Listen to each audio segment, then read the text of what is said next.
Blood and Concrete, the incredible story of the Westies, the ghosts of the West Side.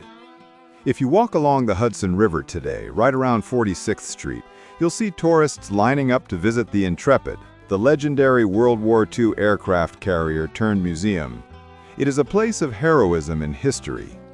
But if we could rewind the tape back to the 1980s, we would see a very different story.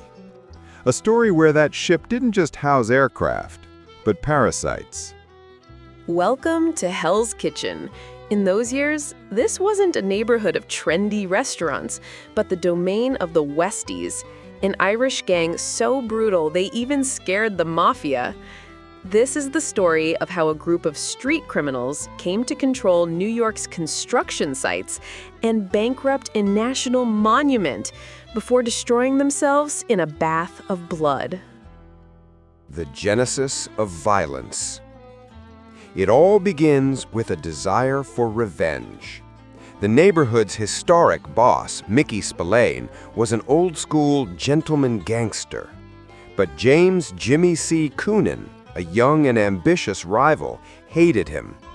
Spillane had humiliated and beaten Coonan's father years earlier, and Jimmy had never forgotten.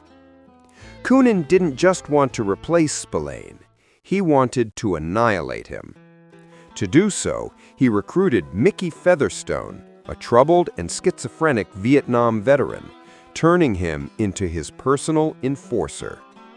Together, they unleashed a war that redefined the concept of violence in New York, culminating in 1977 with Spillane's murder and Coonan's ascent to the throne.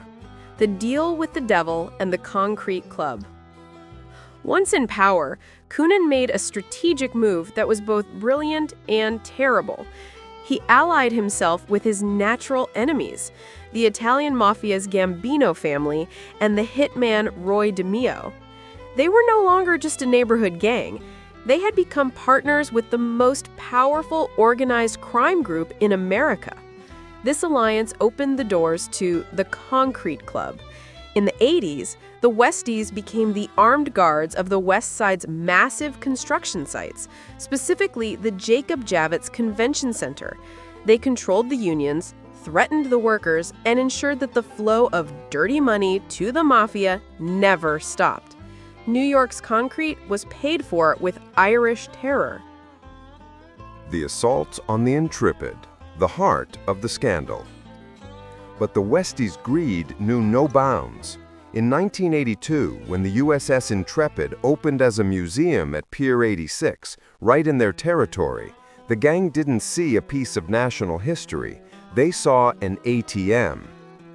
Through their control of the ILA Local 1909 union and the corrupt manager Vinnie Leone, the Westies infiltrated every level of the museum. They placed wives, lovers, and goons in key positions. The system was brazen. Sissy Featherstone, the wife of the killer Mickey, worked at the box office. Instead of tearing the used tickets, she resold them and pocketed the cash. It was skimming. But it didn't end there. There were the ghost jobs, no-show jobs. Gang members like Bobby Huggard were on the payroll as maintenance workers, collecting weekly paychecks without ever setting foot on the ship.